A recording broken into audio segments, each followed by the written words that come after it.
बहुत कम ऐसे मौके आते हैं, उपलक्ष्य होते हैं जब राष्ट्रीय स्वयंसेवक संघ के मुखिया सरसंघचालक जी आपसे एक बौद्धिक में टीवी पर मिलते हैं। आज एक ऐसा अवसर है। अवसर वो है, किताब है एक वीर सावरकर पर। लेखक, चिंतक, विचारक उदय माहुरकर और उनके साथ चिरायु पंडित, उन्होंने ये एक पुस्तक लिखी है, Veer Savarkar, the man who could have prevented India's partition. ऐसा व्यक्तित्व जो देश का विभाजन रोक सकता था। मैं सीधे सरसंघचालक जी के पास जाता हूं। स्वागत है आपका दर्शकों के लिए। नमस्कार। वर्तमान भारत का हम परिप्रेक्ष्य देखें तो वीर सावरकर की प्रासंगिकता आपको दिखती है? सर्वांगीण प्रासंगिकता है, ऐसा हम कह सकते हैं, क्योंकि राष्ट्रीय एकात्मता का जो सूत्र उन्होंने दिया वो दूसरे शब्दों में संविधान में भी वही अंकित है। उसकी कभी नहीं थी इतनी आवश्यकता आज महसूस हो रही। राष्ट्रीय सुरक्षा के लिए उन्होंने जो जो इशारे दिए थे वो सब सत्य होते हुए अब अपनी तैयारी के मामले में सुरक्षा की उनका कहना सबसे अधिक प्रासंगिक लग रहा है। तो समाज सुधार के क्षेत्र में भी उन्होंने जो जो बताया वो सब प्रासंगिक होगा जी। तो इसलिए एक तरह से सावरकर जी के सर्वांगीण स्वीकार का युग आ रहा है, ऐसा लगता है। मैं उस पर और वह चर्चा करूंगा। उदय माहुरकर जी की जो किताब है जिसके बारे में आज हम चर्चा कर रहे हैं, उसको आप किस तरह से देखते हैं? आपने उसकी प्रस्तावना लिखी है। पहली बात मुझे ध्यान में आई, उदय जी को मैं पहले से जानता हूँ और सावरकर जी के भक्त हैं, लेकिन इसमें भक्त का जो पैशन है उससे वो अलग होकर एक क्रिटिकल नज़र से डाटा के आधार पर सारे कंक्लूजन्स दे रहे हैं और बहुत अच्छा रिसर्च इसमें किया है। सावरकर जी के बारे में जैसा मैंने भाषण में भी कहा, कीर जी की जीवनी उपलब्ध है, विक्रम संपत जी के 2 वॉल्यूम उपलब्ध, उनका अपना अपने इसका एक महत्व है कि वो आज के परिप्रेक्ष्य में सावरकर जी ने तब क्या कहा था, सावरकर जी की प्रवृत्ति क्या थी, इन सारे के बारे में समकालीन उनके कहे हुए और अन्य लोगों के कहे हुए बातों को लाकर और एक आर्गुमेंट प्रस्तुत करता है। आर्गुमेंट यानी not at all argument, conclusion प्रस्तुत करते हैं। तो ये बहुत अच्छी किताब उस दृष्टि से आई है। मैं आपकी प्रस्तावना से एक कोट कर रहा हूं। आपने कहा है कि सावरकर को विभाजनकारी ताकतों से लड़ने और भारत को मजबूत और एकजुट राष्ट्र के रूप में मदद करने वाला मार्गदर्शक आपने सावरकर जी को बताया है। हमारे दर्शकों को आप थोड़ा विस्तार में बताएं इसके बारे में। ऐसा है, भारत के विभाजन के बीच एक मूल धारणा में है कि to be different is to be separate. विशिष्ट होना, विविध होना यानी अलग होना। भारत की परंपरा, भारत की संस्कृति, भारत की भारतीयता इसके बिल्कुल उल्टे तत्वों पर आधारित है कि एक होने के लिए एक सा होना नहीं पड़ता। मूल में हम सब एक है, हम अलग अलग है, हमको एक होना ऐसा नहीं है। हम एक है इसलिए हमको एक रहना चाहिए। ये बात अगर उस समय खरी खरी बताई जाती सबके द्वारा तो विभाजन नहीं होता। सावरकर जी चिल्ला चिल्ला के इसी बात को कहते रहे कि हम एक है और हमारी एकता का आधार ये है। इस एकता के आधार के पीछे समाज की शक्ति नहीं है, उसकी संगठितता नहीं है, इसलिए उसको कोई सुन नहीं रहा है। इसलिए हिंदुओं को शक्ति संपन्न, बल संपन्न होना चाहिए। साफ साफ बताना चाहिए कि लेन देन सौदे की भाषा नहीं चलेगी। भारत एक है, इसलिए भारत को एक रहना चाहिए। आप भी उसी एकता के हिस्सा हो। अपना हिस्सा कर्तव्य में भी उठाओ, अपना हिस्सा भोगों में भी उठाओ। ये साफ साफ भाषा उनकी थी। वो अगर सबकी हो जाती तो फिर विभाजन नहीं होता। सेपरेटिज्म और तुष्टीकरण, अपीजमेंट, ये 2 विषय हैं। मैं उस पर आपके पास आऊंगा। मैं उदय दादा से 2 कमेंट लूंगा। पहले आपका भी स्वागत है। आपकी किताब का मैं जो एक बात समझना चाह रहा था कि ये विचार कैसे आया, मतलब व्हाट वाज द ट्रिगर, और दूसरा कि इसमें कौन से खास बिंदु हैं जो आप जिन पर ध्यान केंद्रित करना चाहते हैं? देखिए, मैंने जैसे किताब में कहा है कि सावरकर क्रांतिकारी, उनको तो पूरा विश्व, पूरा देश जानता है, पर सावरकर के देश के विभाजन को रोकने के क्या प्रयास थे और सावरकर की जो विजन है राष्ट्रीय सुरक्षा की और कूटनीति की वो कितनी सार्थक है आज के युग में, ये विचार मुझे आया था। ये विचार जब आया मुझे कि मैंने देखा कि डिबेट चल रही है, डिबेट के अंदर सावरकर जी पे आक्षेप लगाए जा रहे हैं। आक्षेप इसके लिए लगाए जा रहे हैं कि जितनी ही मुस्लिम की भूख बढ़ेगी उतनी ही आवश्यकता सावरकर जी को बदनाम करने की भी बढ़ेगी। जी तो मैं देखता था कि सावरकर जी पे जो आक्षेप हो रहे हैं अलग अलग टाइप के, जी इसके मूल में क्या है? इसके मूल में मुझे लगा कि एक विचार है अराष्ट्रवादी तत्वों का कि सावरकर हमारे जो युवा पीढ़ी है उसका आइकॉन न बने। पूरा प्लान जो है जिसको मैं बोलता हूँ एलायन आइडियोलॉजीज, षड्यंत्र, एलायन आइडियोलॉजीज जो राष्ट्रता में नहीं मानती, जी मैं इसको स्पेसिफाई नहीं करूँगा, एलायन आइडियोलॉजीज उनका क्या है कि उनका जो एक दृष्टिकोण है भारत का, वो एक फ्रेगमेंटेड भारत का है जी कि भारत के टुकड़े हों, इस टाइप का उनका दृष्टिकोण है। जी जबकि सावरकर जो हैं वो देश के अखंडता और एकता के समय बड़ी प्रतीक है। जी तो उनकी छवि को कैसे तोड़ना ताकि आगे की जो युवा पीढ़ी है उनको ना पकड़े। दूसरा कि सावरकर जी के, जैसे मैंने बताया मेरे स्पीच में आज, कि सावरकर जी के राष्ट्रवाद के अंदर सभी धर्म सभी जातियों को समान अधिकार है। तो सावरकर जी का अगर असली मैसेज पहुंचता है उनका लोगों को, तो ऐसे कुछ लोग होंगे अल्पसंख्यकों में जो ये कहेंगे कि भाई इसमें बुरी बात कोई। एक मुसलमान मेरे दोस्त हैं, उन्होंने एक बार फ़ोन किया मुझे, एक मैंने आर्टिकल लिखा था डेली ओ पे, जी एक हमारा एक प्लेटफॉर्म था इंडिया टुडे का, उसमें लिखा था, तो उनका फ़ोन आया मुझे कि सावरकर जी हमको तो मालूम ही नहीं। मैं आपको ना ये जो इसको आप एक्सप्लेन कर रहे हैं उसको, आपके जो चैप्टर है 2 किताब में मैं देख रहा था, उनका मुझे थोड़ा इंटरेस्टिंग लगा टॉपिक, तो उसके रेफरेंस में जरा बताएं। Dawn of the Savarkar era और दूसरा है Savarkarism a vision that reshapes India.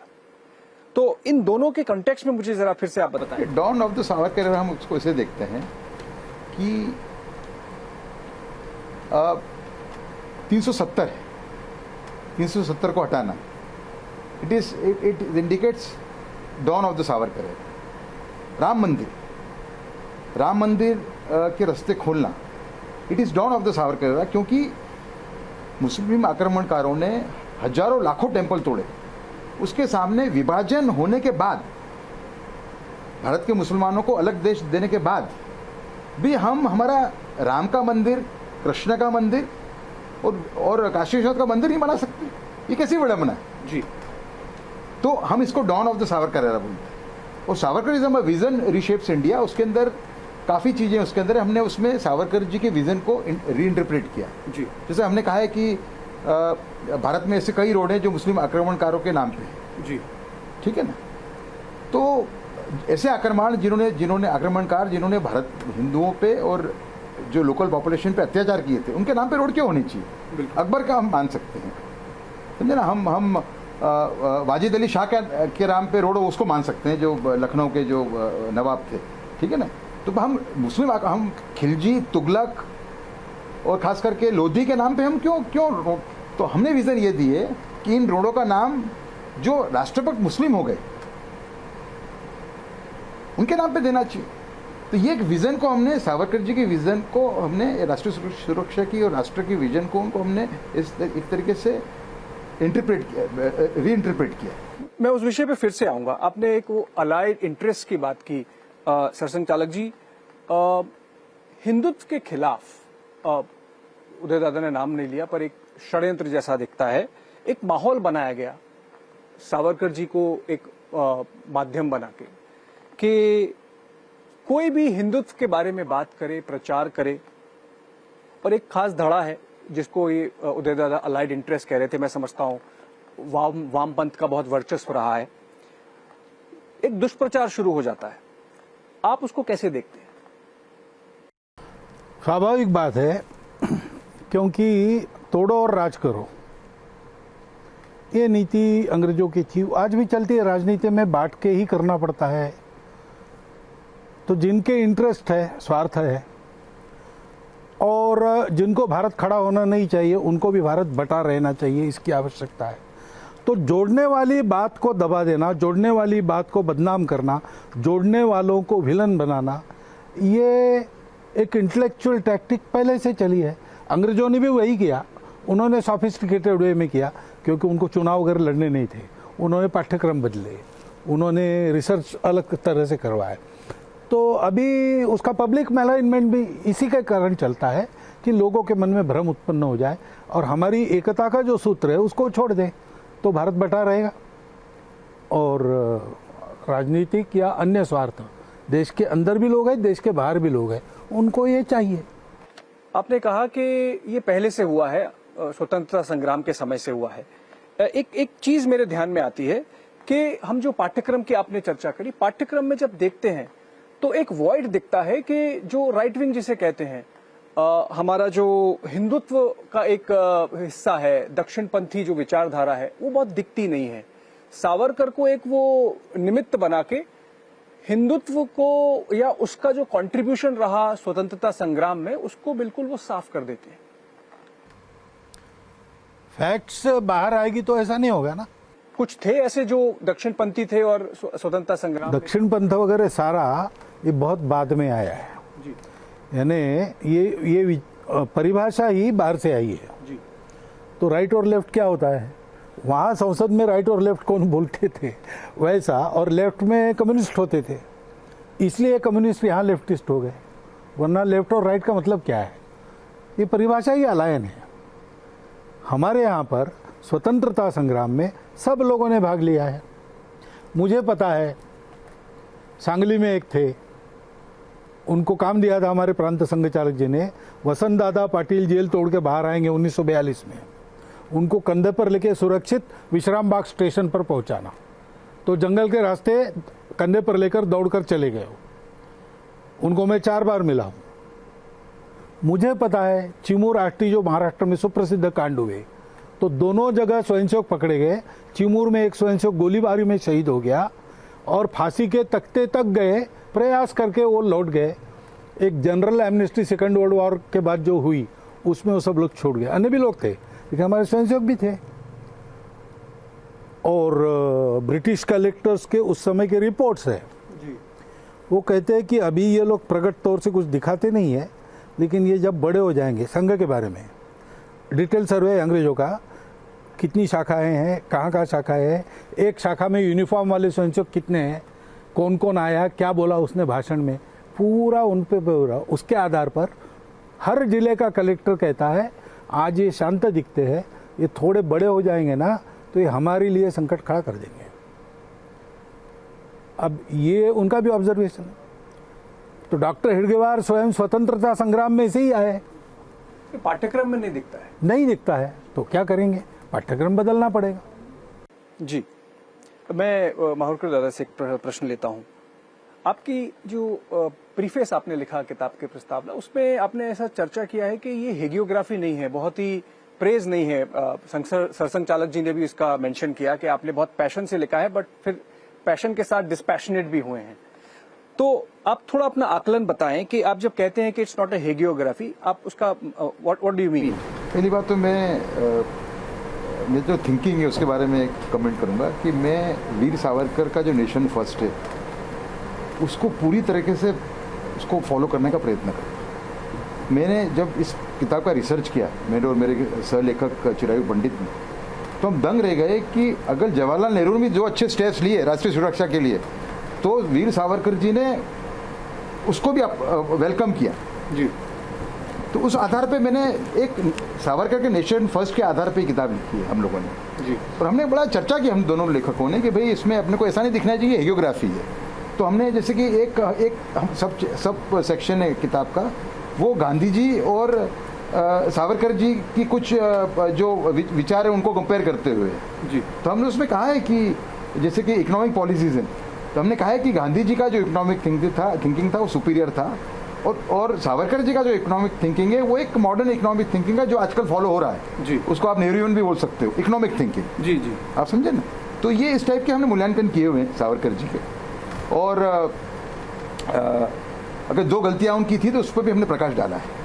मुझे 2-3 सवाल आपसे लेने हैं सरसंघ चालक जी, इन्हीं से जुड़े हुए। आपने कहा पाठ्यक्रम बदलना पड़ेगा।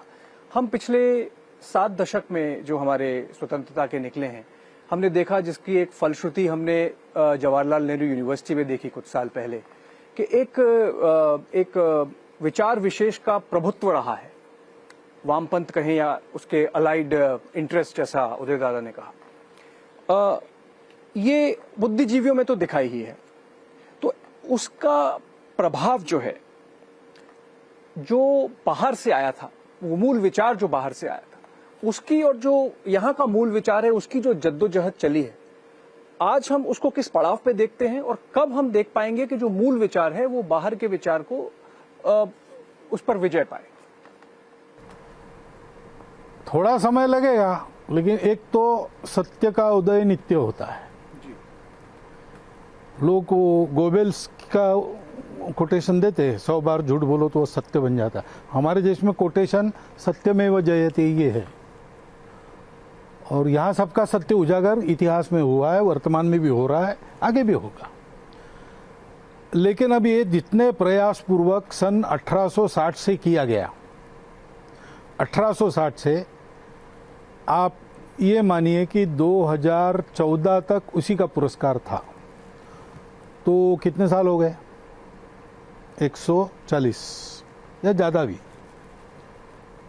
अब उसका प्रभाव जाने के लिए कुछ तो समय लगेगा, उतना ही समय लगेगा, उससे ज़्यादा नहीं लगेगा।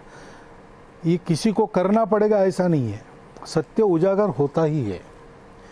ये नहीं कहा, उदाहरण देता हूँ, रशिया में ऐसे ही दबा गया, रशिया के स्वाधीन इतिहास को कम्युनिस्ट प्रभाव के अंदर। दूसरा महायुद्ध हुआ और हिटलर ने एकदम वॉर घोषित किया रशिया के खिलाफ, तो स्टालिन के पास जनता को प्रेरित करने के लिए दूसरा कुछ नहीं था। तो Peter the Great, Catherine the Great, इसके इतिहास फिर से भाषणों में आने लगे, पढ़ाने जाने लगे। यहाँ तक कि रशिया में जो बुद्धिस्ट वगैरह वगैरह लोग थे, उनके मठ मंदिर फिर से खड़े किए गए, सबकी प्रेरणा जगी। ऐसे होता है सत्य का, परिस्थिति सत्य को उजागर करती ही है। प्रयास में भी लोग हैं, इसलिए नेचुरली जितना समय लगता उससे थोड़ा पहले होगा ऐसा लगता है, लेकिन अब वो प्रक्रिया शुरू हो गई है तो होगा। इस किताब में मुझे खुद जब मैंने पढ़ी तो 2-3 पहलू ऐसे लगे जो कभी ध्यान में नहीं आए। दादा ने मेंशन किया कि गांधी और सावरकर का जो संबंध था, जिसके बारे में आपने अपने प्रवचन में भी बोला। एक हम प्रक्रिया कुछ समय से देख रहे हैं, या एक ऐसा विचार आता है कि गांधी हों, सरदार पटेल हों, इस पुस्तक में भगत सिंह और सावरकर के संबंधों के बारे में है, सावरकर और बाबा साहेब के संबंधों के बारे में है। तो एक उसको इस तरह से सामने रखा जाता है कि ये कोशिश की जा रही है दक्षिण पंथ के द्वारा कि ये जो सर्वमान्य जो हमारे महापुरुष थे उनको अपने में दिखाया जाए। उल्टा है, ये कोशिश की गई है कि महापुरुषों को बांट दिया जाए। ये महापुरुष इतने हाइट के लोग थे सब, और इतनी गहराई के लोग थे कि मतभेदों को लेकर मन में तिरस्कार, द्वेष, शत्रुता पालने वाले ये लोग नहीं थे। अत्यंत उदार मानसिकता वाले और प्रजातांत्रिक मानसिकता वाले लोग थे। तो मतों का विरोध हो सकता है, लेकिन मत रखने वाले का सम्मान होता था। उसके चलते अब डॉक्टर बाबा साहब आम्बेडकर हमारे वर्ग में आके भोजन करके गए हैं, हमारे कार्यक्रम के समारोह में रहे हैं। उनके डॉक्टर एडवर्ड्स का साथ परिचय था, गुरुजी के साथ परिचय था। सावरकर जी के बारे में उनका मत बहुत आदर करते थे वो सावरकर जी का। सावरकर जी भी उनको देखते थे। उन्होंने दीक्षा परिवर्तन किया, तो गुरुजी का संदेश है कि शंकराचार्य की बुद्धि और बुद्ध का हृदय लेकर कोई महापुरुष आए, ऐसा विवेकानंद चाहते थे। डॉक्टर बाबा साहब अम्बेडकर में मुझे वो संगम दिखता है, यानी वो हम हिंदू नहीं है ऐसा करने जा रहे थे। उस पर गुरुजी का ये संदेश है। सावरकर जी ने भी उनको समझ लिया, और एक उनके बहुत परम स्नेही थे, संत थे गाडगे महाराज, उन्होंने भी उनका विरोध नहीं किया। ये सब हिंदुत्ववादी थे। तो ये संबंध रहते थे, एक दूसरे की बात समझते थे। मतों में अलग था तो उसमें वो परहेज नहीं करते थे साफ साफ बताने का, लेकिन इसका मतलब उनकी दुश्मनी थी वगैरह आज के लेवल की जो राजनीतिक नेताओं की चलती है वैसा उस समय नहीं था। और ये बहुत अभी स्वतंत्रता के बाद तक, जब तक ये tall and deep personalities were alive, ऐसा था। आपने कहा महापुरुषों को थोड़ा विभाजन करने की कोशिश की, और खासतौर से सावरकर का जो डिमोनाइजेशन जिसे कहें एक हुआ, उसका एक पहलू ये है कि जो किताब में भी आता है कि कुछ विषयों को छोड़ दें तो शायद आरएसएस और सावरकर में भी मतभेद थे। ऐसा सच में था या ये भी एक परिकल्पना है या षड्यंत्र है? सावरकर जी पॉलिटिक्स में थे, संघ पॉलिटिक्स से बाहर रहा है। डॉक्टर हेडगेवार और सावरकर जी के बहुत अच्छे संबंध थे। सावरकर जी के बड़े भाई वो संघ के विस्तार में बहुत सहायक थे। मतभेद क्या होंगे? मतभेद नहीं हो सकते। छोटी छोटी डिटेल्स की बातें रहती है, जैसे संघ के स्वयंसेवकों को समाज को जोड़ना है तो भाई चुनाव वुनाव की झंझट में ज़्यादा मत पड़ो। सावरकर जी को पॉलिटिक्स में रहना है तो चुनाव तो लड़ना ही है उनको, और स्वयंसेवक अलग रहेंगे तो कभी लगेगा कि हिंदू विचार के लोग हैं आप नहीं लगेंगे तो कैसा होगा, ऐसे कुछ कहा होगा उन्होंने, पता नहीं। लेकिन संघ में तो कभी, मैं बचपन से हूँ, मैंने कभी भी सावरकर जी के बारे में एक अनुदार शब्द नहीं, उल्टा ये जो मैंने कविताएं वगैरह बताए हम कंठस्थ करते थे जी। शाखा में, इसको सांगीत गाते थे हम, अभी भी गाते हैं। आप कुछ कहना चाहते अपने किताब के अंदर इसका बहुत अच्छा एक उदाहरण है जो कहीं मिलता नहीं है। उसकी उन्होंने जो भाषा प्रयोग किया है एकदम पौराणिक है। उसका मैं अर्थघटन करूँ तो सावरकर जी ने 1939 में कहा था कि संघ ऐसा एक वटवृक्ष बनेगा कि जो संकट के समय में पूरे देश को प्रोटेक्ट करे, पूरे देश की रक्षा करे। मैं आशा करता हूं सब किताब पढ़ेंगे। मेरा आखिरी सवाल आपसे, आपने कहा समय आएगा, लगभग आया है। हम कुछ बदलाव भी देख रहे हैं पिछले कुछ समय से, सर्जिकल स्ट्राइक हुई है, 370 हटा है। आपको लगता है आज की देश की जो दिशा स्थिति है वो बिल्कुल ठीक रास्ते पर चल रही है और सावरकर विचार को इम्प्लीमेंट करके राष्ट्र हित में और भारत को पूरे विश्व में जो जगह मिलनी चाहिए उस तरफ ले जा रही है? बहुत कुछ ऐसा है ही, लेकिन दो बातें होती है। एक चलती है व्यवस्था, दूसरी चलती है नीति। तो नीति का मतलब वो नीति नहीं, व्यवस्था जिस नीति पर चलती है वो नीति नहीं, समाज की नीति। तो ये जैसा चल रहा है नीतिगत, जैसे 370 हटाना कायदे से सारा करके प्रोसीजर वगैरह हट गया, वो 370 हटने से लाभ होता है ये अनुभव देने का भी प्रयास चल रहा है। राम मंदिर ये अपने स्वत्व का प्रश्न है, कोई पूजा का प्रश्न नहीं है। सुप्रीम कोर्ट ने प्रोसीजरली उसका निर्णय दिया, कोई किसी ने कराया नहीं है। वो सुप्रीम कोर्ट ने सारा विचार करके इतना लंबा डिलीबरेशन करके अब निर्णय दे दिया। अब ये जो बातें होती है वो तो एक दिशा में जा ही रही, साथ साथ समाज को पॉलिसी वगैरह का विचार तो सरकार के लोग करेंगे, समाज को भी थोड़ा बहुत करना पड़ता है। लेकिन सावरकर जी की जो देशभक्ति है, अनअलॉयड पेट्रियोटिज्म, सौदा नहीं, देश हमें देता है सब कुछ, हम भी तो कुछ देना सीखे, लेकिन देश हमें नहीं देता है तो भी हमको देना है, ऐसा उनका था। तो हम इस देश में सौदे के आधार पर नहीं जुड़े हैं, हम इस देश के साथ एकात्म हैं, ऐसा अनअलॉयड पेट्रियोटिज्म।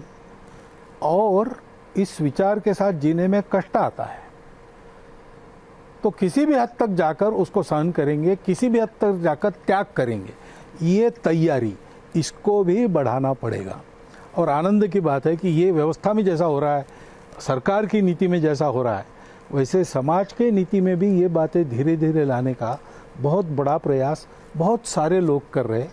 और नई पीढ़ी में खासकर थोड़ा थोड़ा ये इंक्लिनेशन बढ़ रहा है। इस पुस्तक के अंदर जितने भी आक्षेप सावरकर जी पे हुए जी, हमने खूब मेहनत करके और खूब प्रमाण खोज के सभी एक एक आक्षेप उनका जो विरुद्ध है वो गलत है जी, और षड्यंत्र से भरा हुआ है। ये बात इस पुस्तक में बहुत बड़ी बात है। जो भगत सिंह का हमने मुद्दा लिया है तो भगत सिंह को कम्युनिस्टों ने कैसे हाईजैक कर लिया उसके खूब प्रमाण दिए हमने इसके। भगत सिंह जी को सावरकर जी के सामने रखने का प्रयत्न किया है, वो भी कितना गलत थे। जी दोनों एक दूसरे के पूरक थे, दोनों एक दूसरे के एडमायरर थे। तो उस पर भी हमने काफी प्रकाश डाला है, क्योंकि सावरकर के अगेंस्ट में जो पूरा चला ये डेमोनाइजेशन ऑफ सावरकर, वो कितना गलत था। मैं तो कहता हूँ कि ये it is one of the world's biggest conspiracy ever. जी Demonization of a patriot like Savarkar, who was not just a patriot, a prophet, a savant, a unifier. जी उनको जिस तरह बदनाम करने का प्रयत्न हुआ गए 70 सालों के अंदर, मैं मानता हूं कि ऐसा षड्यंत्र, ऐसी कॉन्स्पिरेसी दुनिया में कहीं भी नहीं हुई हो।